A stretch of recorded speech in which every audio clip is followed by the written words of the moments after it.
తాకట్లో ఉన్న మీ బంగారాన్ని విడిపించి ఆ రోజు ఆన్లైన్ రేటుకి కొంటాం. Sharma gold company. వాగర్థావివ సంపృక్తౌ వాగర్థ ప్రతిపత్తయే జగతః పితరౌ వందే పార్వతీ పరమేశ్వరౌ. ఆదిత్యాయ చ సోమాయ మంగళాయ బుధాయ చ గురుశుక్రశనిభ్యశ్చరాహవే కేతవే నమః. శృంగేరి జగద్గురు పీఠాధిపతులకి, కంచి పీఠాధిపతులకి నమస్కారములు తెలియచేసుకుంటూ కార్యక్రమాన్ని ప్రారంభిద్దాం. ఇక వీక్షించేటువంటి సుమన్ టీవీ ప్రేక్షకులకి శుభాకాంక్షలు. ఎందుకనంటే ప్రతి వ్యక్తి కూడాను ఏదో ఒక రాశిలో జన్మిస్తారు కదా. నవగ్రహాలలో అత్యంత శుభకరుడైనటువంటి గురుగ్రహ మార్పు 18 అక్టోబర్ నుంచి మారబోతుంది. 5 డిసెంబర్ వరకు ఉండబోతాడు. ఎందుకయ్యా గురువుకి ఈ గ్రహ మార్పు అనేటువంటిది, రాశి మార్పు జరుగుతుంది కదా గురువు, ఎందుకంత ప్రాధాన్యత అని అంటే, గురువు ఉచ్చస్థితిలో ఉండేటువంటి కర్కాటక రాశిలోకి మారుతున్నాడు. 18 అక్టోబర్ వరకు గురుగ్రహము కొన్ని రాశుల వారికి మంచి, కొన్ని రాశుల వారికి చెడు ఫలితాన్ని ఇవ్వడం జరిగింది. తర్వాత తనకి తాను అత్యంత శుభప్రదమైనటువంటి ఉచ్చస్థితి అయినటువంటి కర్కాటక రాశిలోకి గురుగ్రహ మార్పు ఉండబోతుంది. ఆ కారణం చేత కొన్ని రాశుల్లో జన్మించినటువంటి వారికి అత్యధికమైనటువంటి శుభ ఫలితాలు, కొన్ని రాశుల వారికి కొన్ని ఇబ్బందికర పరిస్థితులు, ఇప్పటి వరకు గురుబలం లేక ఇబ్బంది పడుతున్నటువంటి వాళ్ళకందరికీ జీవితంలో గురు మార్పు ప్రభావము అనేటువంటిది అత్యంత యోగదాయకంగా ఉండబోతుంది. వివాహం కాని అబ్బాయిలు అమ్మాయిలకి, కొన్ని రాశుల్లో జన్మించినటువంటి వారికి జీవితంలో శుభ ఘంటికలు మోగబోతున్నాయి. ఎన్నాళ్ళ నుంచో ఎదురు చూస్తున్నటువంటి శుభ పరిణామాలు మీ జీవితంలో రాబోతున్నాయి. కాబట్టి వీక్షించేటువంటి సుమన్ టీవీ ప్రేక్షకులందరూ కూడా ఈ గురుగ్రహ మార్పు ప్రభావం వలన 12 రాశుల్లో జన్మించినటువంటి వారికి ఏ విధంగా ఉండబోతుందో తెలుసుకునే ప్రయత్నం చేద్దాం. ఇక మిగతా గ్రహాల యొక్క స్థితిగతులు కనుక చూసినట్లయితే, శని యాజ్ యూజువల్గా మీనరాశిలో, అలాగే రాహువు కుంభరాశిలో, కేతువు సింహరాశిలో స్థితి పొంది ఉండడం జాతకరీత్యా. ఇక ప్రధానంగా రవిగ్రహము గురుగ్రహంతో పాటుగా 18 అక్టోబర్ నుంచి 16 నవంబర్ వరకు కూడా ఈ రవి తులారాశిలో సంచారం చేస్తుంటాడు. అలాగే 17 నవంబర్ నుంచి 15 డిసెంబర్ వరకు కూడా రవి ఈ యొక్క వృశ్చిక రాశిలోకి సంచారం చేస్తుంటాడు. ఇక మరొక గ్రహమైనటువంటి కుజుడు 27 అక్టోబర్ వరకు ఈ తులారాశిలో సంచారం చేస్తూ ఉంటే, 27 అక్టోబర్ నుంచి 7 డిసెంబర్ వరకు వృశ్చిక రాశిలో సంచారం చేస్తుంటాడు. ఇక మరొక గ్రహమైనటువంటి శుక్రగ్రహము 3 నవంబర్ నుంచి 26 నవంబర్ వరకు తులారాశిలో, అలాగే 27 నవంబర్ నుంచి 21 డిసెంబర్ వరకు వృశ్చిక రాశిలో శుక్రగ్రహ సంచార ప్రభావం. ఇక ఈ శుక్రుడు 3 నవంబర్ వరకు కూడా కన్యా రాశిలోనే సంచారం చేస్తున్నటువంటి ఈ కారణం చేత ప్రధానంగా ఇంతకుముందు చెప్పినట్టుగా 12 రాశులలో జన్మించినటువంటి వారికి ఏ విధమైనటువంటి శుభ అశుభ ఫలితాలు కలుగుతాయో సవివరంగా తెలుసుకునే ప్రయత్నం చేద్దాం. ఇక ఆలస్యం చేయకుండా మనం కార్యక్రమంలోకి వెళదామండి. తర్వాత ఈ యొక్క 12 రాశిలో జన్మించినటువంటి వారికి శుభ ఫలితాలు ఉంటే మరింత శుభ ఫలితాలు పొందడం కోసం, మరియు అశుభ ఫలితాలని గురుగ్రహం ఇస్తున్నట్లయితే మరింత యోగాన్ని కలగచేయడం కోసం ఎటువంటి పరిహారాలు పాటించాలి, ఒక్క గురుడే కాకుండా మిగతా గ్రహాల యొక్క శుభాశుభ ఫలితాలని కూడాను బేరీజ్ వేసుకొని మనం సవివరంగా తెలుసుకునే ప్రయత్నం చేద్దాం. 18 అక్టోబర్ నుంచి గురువు అతిచార ప్రభావంలో కర్కాటక రాశిలో ప్రవేశం చేస్తున్నటువంటి కారణం చేత మిగతా గ్రహాల యొక్క సంచార ప్రభావము తులారాశి వారికి ఏ విధంగా ఉండబోతుందో తెలుసుకునే ప్రయత్నం చేద్దాం. ఇక గమనించుకున్నట్లయితే తులారాశి వారికి నవమ స్థానంలో 17 అక్టోబర్ వరకు ఇస్తున్నటువంటి శుభ ఫలితం ఏదైతే ఉందో, కంటక గురు ప్రభావం అనేటువంటిది దశమ స్థానంలో సంచారం చేస్తున్నటువంటి ప్రభావం.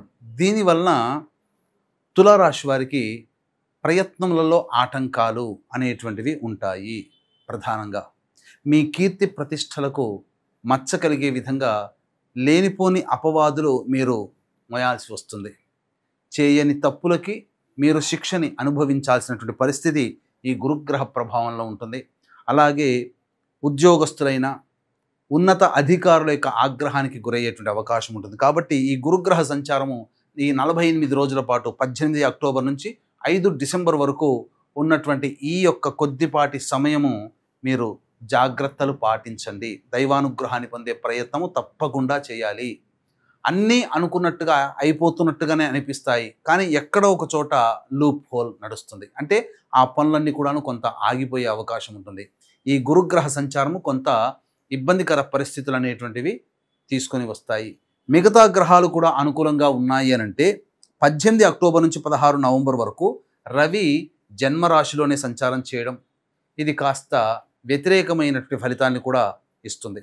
ఇక కుజుడు కూడా 27 అక్టోబర్ వరకు జన్మరాశిలోనే, తదనంతరం 27 అక్టోబర్ నుంచి 7 డిసెంబర్ వరకు ద్వితీయ స్థానంలో, రవి కూడా 17 నవంబర్ నుంచి 15 డిసెంబర్ వరకు ద్వితీయ స్థానంలో. ఈ రవి కుజగ్రహ ప్రభావము అనుకూలంగా లేదు ఈ తులారాశి వారికి. అలాగే పంచమ స్థానంలో రాహువు మరియు షష్టమ స్థానంలో వక్రీకరించి ఉన్నప్పటికీ కూడా దశమ గురు యొక్క ప్రభావము శని మీద వీక్షణ ఉన్నటువంటి కారణం చేత శని కూడాను వర్కౌట్ చేయలేకపోతాడు. ఇక చూసుకున్నట్లయితే శుక్రుడు కూడా 3 నవంబర్ నుంచి 26 నవంబర్ వరకు తులారాశిలో, అలాగే 27 నవంబర్ నుంచి 21 డిసెంబర్ వరకు వృశ్చిక రాశిలో సంచారము, కేతువు లాభస్థానంలో. శుక్రకేతువులు యోగాన్ని కలగచేస్తున్నారు. చాలా మటుకు మిగతా గ్రహాలు అన్నీ కూడా అనుకూలంగా లేని కారణం చేత కొన్ని ఇబ్బందికర పరిస్థితులు ఈ తులారాశిలో జన్మించినటువంటి వాళ్ళు పొందక తప్పదు. విద్యార్థులు బాగా కష్టపడితే తప్ప ఫలితాలు పొందలేనటువంటి పరిస్థితి. అన్నిటికంటే మించి అన్ని ఎగ్జామ్ హాల్లో చూసుకున్నట్లయితే అన్నీ మనకు తెలిసినవే ప్రశ్నలకి సమాధానాలు, కానీ ఇన్పుట్ అంటే ఆ పెన్ను పెట్టి రాసే విధానంలోనే చాలా మార్పులు ఆ సమయానికి వస్తాయి. కాబట్టి జాగ్రత్తలు పాటించండి. అంటే అనుకున్నంతగా మీరు డెలివర్ చేయలేకపోతారు విద్యార్థులు అని దీని యొక్క అర్థం. దీన్నే మనం సామీప్యంగా ఉద్యోగంలో కానీ మనం చేస్తున్నట్టు ఏ ప్రయత్నంలో కానీ ఆ ప్రయత్నం తాలూకు అవగాహన ఉంటుంది, మనం చేయగలుగుతామనే స్పృహ ఉంటుంది. కానీ మనం పని చేసే సమయంలో మొదలుపెట్టిన దగ్గర నుంచి ఆ పనిని డెలివరీ చేసే సందర్భంలో మన తాలూకు విజ్ఞానం సరిపోదు.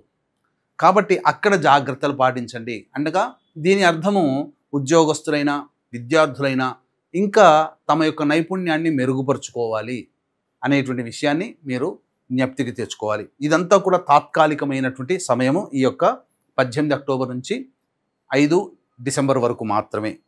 రవి కుజగ్రహ ప్రభావం కూడా అనుకూలంగా లేదు. అలాగే రాహువు పంచమ స్థానంలో, శని వక్రీకరించి స్థితి పొంది ఉండడం, కొంత వెసులుబాటు గురువు అతిచారంలో ఉన్నప్పటికీ కూడా 11 నవంబర్ నుంచి వక్రీకరించి ఉంటాడు. కాబట్టి ఆ సమయం కాస్త అనుకూలంగా ఉండేటువంటి సమయంగా కొంతవరకు ఈ 11 నవంబర్ వరకు పడుతున్నటువంటి ఇబ్బంది నుంచి కొంత వెసులుబాటు అనేటువంటిది కలుగుతుంది. ఇవన్నీ కూడా జాతకరీత్యా ఉండేటువంటి తులారాశి వారికి ఏర్పడేటువంటి సమస్యలు. కాబట్టి ఖచ్చితముగా దైవానుగ్రహాన్ని పొందే ప్రయత్నము ఈ యొక్క తులారాశిలో జన్మించినటువంటి వాళ్ళు చేయాలి. ముఖ్యంగా ఎటువంటి విధి విధానాలు పాటించాలి అనంటే, ఉద్యోగస్తులు ముఖ్యంగా నూతన ఉద్యోగంలో అనగా కొత్త ఉద్యోగంలో చేరడానికి ప్రయత్నం చేయకండి. ప్రమోషన్స్ అనేటువంటివి మీకు కన్ఫామ్ అయినా అవి మీ చేతి దాకా రావడానికి టైం పడుతుందనే విషయాన్ని మీరు జ్ఞప్తికి తెచ్చుకోవాలి. నిరుద్యోగస్తులు బాగా కష్టపడితే తప్ప ఫలితాలు పొందలేనటువంటి పరిస్థితి. ఈ సమయంలో వ్యాపార విస్తరణ, ఏ రంగంలో ఉన్నటువంటి వాళ్ళైనా కానీ వ్యాపార విస్తరణకి గ్రహాలు అనుకూలముగా లేవు. ఈ కారణం చేత కొన్ని విపత్కర పరిస్థితులు అనేటువంటివి ఏర్పడక తప్పదు. కాబట్టి జాగ్రత్తలు పాటించండి. ఉన్న వ్యాపారంలోనే మీరు కొనసాగండి. ఉద్యోగస్తులు వేరే సంస్థలలో ప్రయత్నం చేయడం కన్నా ఉన్న ఉద్యోగంలోనే సంతృప్తి పడి ఆ ఉద్యోగాన్ని కంటిన్యూ చేసుకోండి తప్ప నూతన ప్రయత్నాలు చేయకుండా ఉండడమే మేలు అనేటువంటి విషయాన్ని తులారాశి వాళ్ళు గమనించుకోవాలి. ఇక వివాహ ప్రయత్నాలు అనేటువంటిది ఈ ప్రధానంగా ప్రయత్నం చేయండి. దైవానుగ్రహం వలన కొంతవరకు వెసులుబాటు అనేటువంటిది కలిగే అవకాశం ఉంటుంది. ఏతావాత చాలా గ్రహాలు అనుకూలంగా లేవు, దైవానుగ్రహాన్ని పొందే ప్రయత్నం చేయాలి. ఇట్టి దైవానుగ్రహం అందరికీ అందించాలనేటువంటి సదుద్దేశంతో మన పీఠం ఆధ్వర్యంలో ప్రతి నెల సర్వదోష నివారణ పూజలు, హోమాలు అనేటువంటివి జరిపించడం జరుగుతుంది.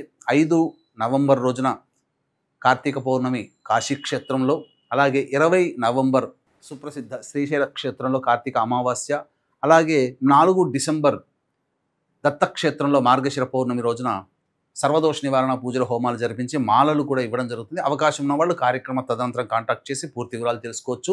ఇక ఈ చెప్పబడినటువంటి సమస్యల ఇంకా విభిన్నంగా మీ యొక్క జన్మజాతకంలో ఉన్నట్లయితే, మీ యొక్క జాతకంలో నడుస్తున్నటువంటి గ్రహ దశాంతర దశల ప్రభావాలు, సమస్యల కంటే ఇంకా విభిన్నంగా మీరు సమస్యలు ఎదుర్కొన్నట్లయితే మీ జాతకరీత్యా నడుస్తున్నటువంటి గ్రహ దశాంతర దశల ప్రభావాలు కావున దగ్గరలోని మంచి ఉపాసనా పరులైనటువంటి జ్యోతిష్యులను సంప్రదించి వారి సలహాలు సూచనలు కనుక పాటించినట్లయితే మరింత మెరుగైనటువంటి ఫలితాలు పొందుతారని తెలియజేస్తూ, సర్వం శ్రీ ఉమామహేశ్వర పరబ్రహ్మార్పణమస్తు.